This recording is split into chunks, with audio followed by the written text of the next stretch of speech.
It's apple season. Hello everyone, my name is Jacqueline and I'm the Community Science Outreach Coordinator for the Pacific Grove Museum of Natural History. And welcome to Create With Us.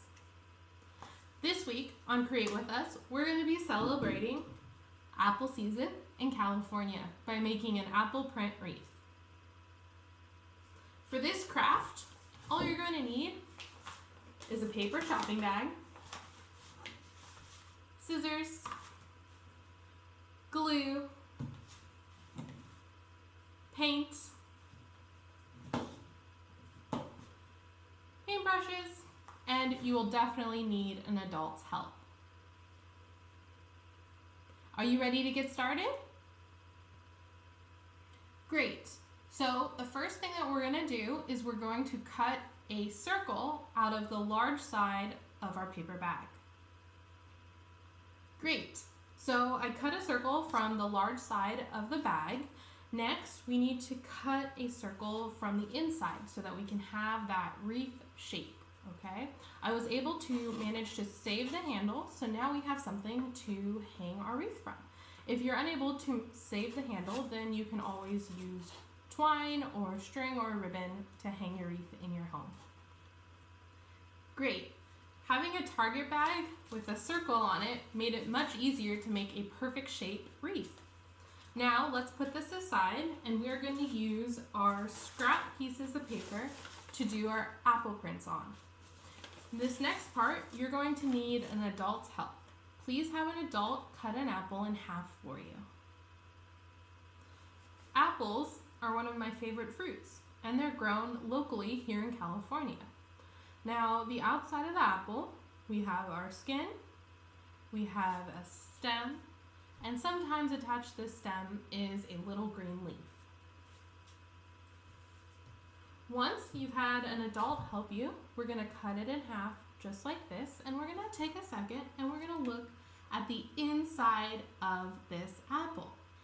Looking at it from this perspective, we can see that the skin of the apple is really thin. Can you think of anything else that might have a thin skin and a thick inside? This fleshy part, which I think is the delicious part of the apple that I love to eat and maybe put peanut butter on, is called the flesh, right in here. This center part is called the core. So the core is the part of the apple that we don't eat. And inside the core, we have the apple seeds. Go ahead and take the apple seeds out of your apple and count how many there are. I had 4 apple seeds within my apple. What shape are your apple seeds? I think mine look a little bit like a raindrop.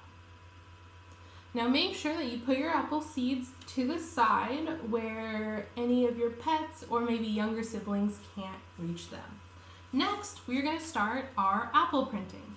So apples come in a variety of types, colors, and sometimes even shapes. This here is a gala apple, and it tends to be a red, goldish color, and it can vary. But apples can be either bright red, like the delicious red apples, or even like a lime green, and every color in between. So, when it comes to picking your paint colors, you have a little bit of wiggle room. Now, all we're going to do next is we're going to take some of our paint and we are just going to paint the inside of our apple generously. Now, just so that all of you know, this half of the apple we are not going to eat. We're going to make sure that it gets put into the trash or even the compost if you use non-toxic paint. So make sure that you paint it generously with the colors that you like. So right now I'm doing red,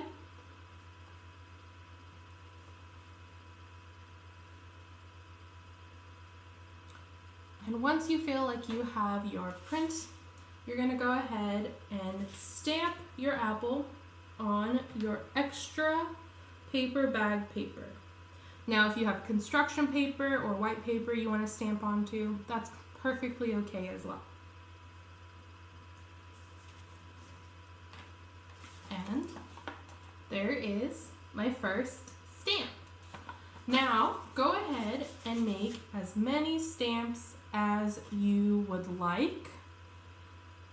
And feel free to add different colors to your apple.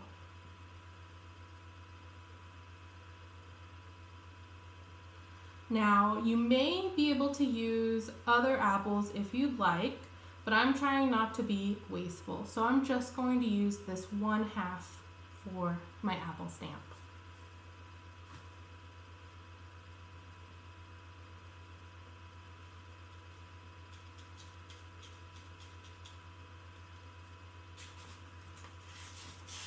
You can also fill in the spaces that your apple stamp misses on your piece of paper.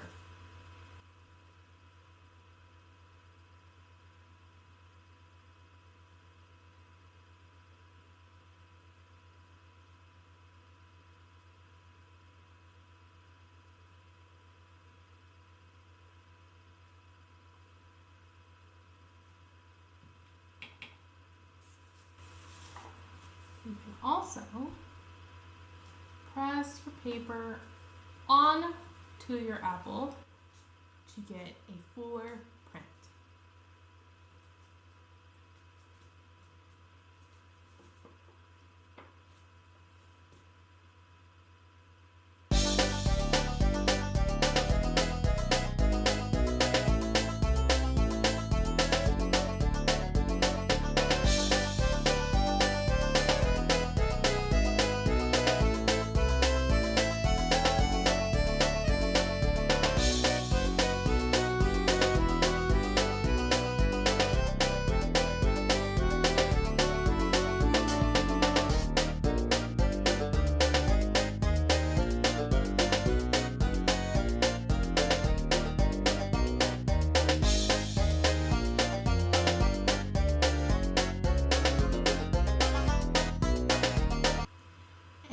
There you go. I have a bunch of different apples of different colors and a little bit of different sizes.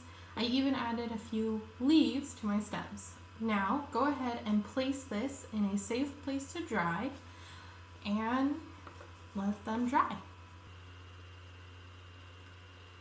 Awesome. So now that all of my apples are dry, leaves and seeds have been added, and I have cut them out, it is time to add them to your wreath. So this part is really simple. All you have to do is take your apples and glue them in any order that you would like on your wreath. And voila, we have our apple print wreath.